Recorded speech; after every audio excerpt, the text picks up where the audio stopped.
สบายดีสบายดีอันนี้เป็นน้องอย่าง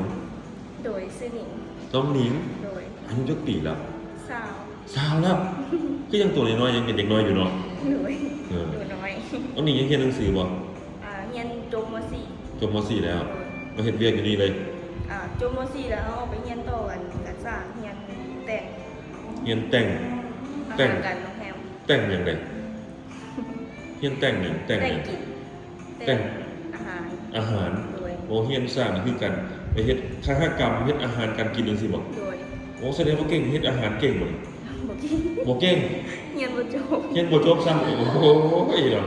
มีแฟนหรือยัง ยัง ยังบ่มี โดย ถ้ามีผู้บ่าวไทยมามักสิมักบ่ มากอยู่ มักอยู่ ยันเขาบ่มาก ย่านเขามาเฮาบ่ก็ค่อยล่มเอาเนาะ โดย ค่อยๆล่มกันถ้ามีผู้บ่าวไทยทักมาเข้าไปเบิ่งในคลิปเจ้าของเด้อสิเอาลงไว้ในช่อง YouTube ลุงปีเตอร์เลาะเสาะแซมเด้อ โดย เผื่อมีคนทักเข้ามาในโพสต์ในคลิปนะเจ้าก็เข้าไปตอบเพิ่นนี่เด้อ โดย ขอบใจสบายดี